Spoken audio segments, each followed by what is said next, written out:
Ve biz yatağında Bismillahsız soyunup Bismillahsız yerimize girende cinler bizi görüp aşık olabilirler. Elbisemizi soyunanda Bismillah dediysek ve elbisemizi giyende Bismillah dediysek cin musallatı olmaz bize. Manevi hastalıklar, hastalıkların, bütün hastalıkların anasıdır. Esselamu Aleyküm ve Rahmetullahi ve Berekatuhu. Aşık cin. Aşık cin gençlerde olan bir şey ve bazen büyüklerde de olur.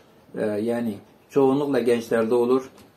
Kısmet bağlılığı ve yoksa da evlenebilmemezlik ve yoksa gelen insanları beğenmemezlik. Yani bu da tabii ki evlenmemeye gelip çıkaran bir şeydir. Ve bu aşık cin umumi olarak gençlerde, bugünün gençlerin çoğunda var. Ve bu insanlar tabii ki haramda olduklarına göre, dinden uzak olduklarına göre ve zikirleri, duaların olmamasına göre bu musallat olur.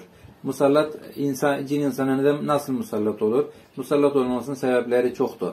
Zikirsizlik, duasızlık ve yoksa da nezere gelmek ve yoksa da haset olunmak ve yoksa büyü yapılmak ve yoksa cin çağırmak ve yoksa da cinlere zarar vermek, Bismillahsız atılan eşya ve yoksa dökülen suyu, sıcak suyu dökmek ve yoksa da gelip üstlerine oturmak yatakta ve yoksa da sandalyede oturduğun yerde Bismillah demeden oturanda onların üzerine oturabilirsin ve yoksa üzerlerine sıcak su ve yoksa da ilaç falan dökebiliriz ve böylece biz kendi kendimize cini musallat ederiz ve yoksa da aşık cinin, hususan da aşık cinin gençlerimize vereceğimiz nasihat Bismillahsız soyunmasın. Bismillahellezî la ilahe illahu diyerek soyunmak gerek. Bu Bismillah ellezî la ilahe illahu diye tamamlasan, Bismillah desen de olur ama Bismillahellezî la ilahe illahu soyunmak için olan zikirdir.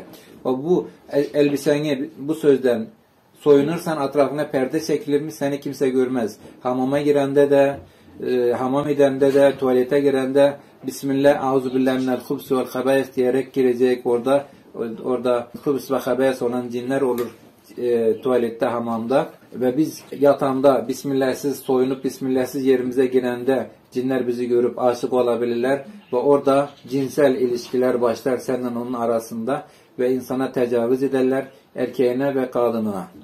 Ve bu büyük bir sorundu insanlar arasında.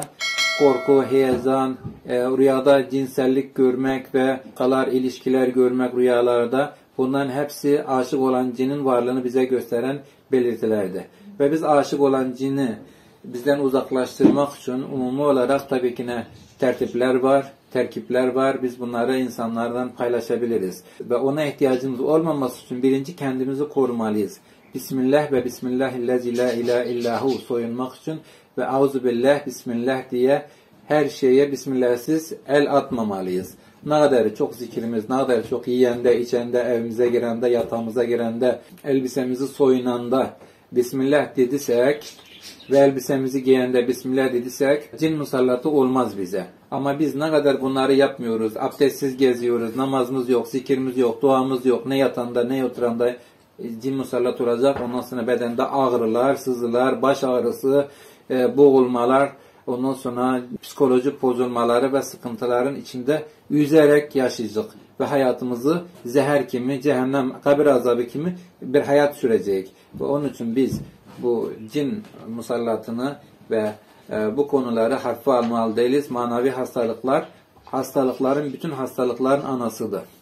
Diyabetti, talasmiyadı, kanserdi, kan hastalıkları ve yoksa da bedendeki olan ağrılar, bitmeyen ağrılar, ilaçtan tedavi olunmayan ağrılar ve bunların hepsinin ana sebebi manevi hastalıklardı. Çoğunlukla. Biz demiyoruz %100, çoğunlukla. Kendinize iyi bakın, kendinizi koruyun.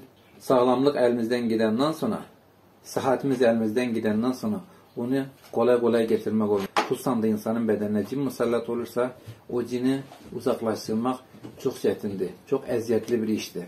Ve biz kendimizi korumak için Allah'a sığınmalıyız. Duaları, zikirlere sığınmalıyız. Rabbimizin bize verdiği silahları kullanmalıyız. Ve o silahlar da zikirlerdi. Sabah zikirleri, akşam zikirleri, namazlardan sonraki zikirler, yatmazdan evvelki zikirler. Kendinize iyi bakın ve kendinizi koruyun. Kanalımıza abone olmayı unutmayın ve paylaşın, yorumlarınızı yazın. İstediklerinizi, öğrenmek istediklerinizi yazabilirsiniz. WhatsApp'tan bizimle iletişime geçebilip ve üzerinizde musallat var mı, aşık cin var mı ve bunu test edip ücretsiz olarak size bildirebiliriz. Tabii ki bizim müsait olanda, müsait bir zamanda kanalımızı paylaşmayı unutmayın. Yine daha çok insanlar faydalansınlar kanalımızdan. Siz de sevabını kazanabilirsiniz. Esselamu Aleyküm ve Rahmetullah ve Berekat.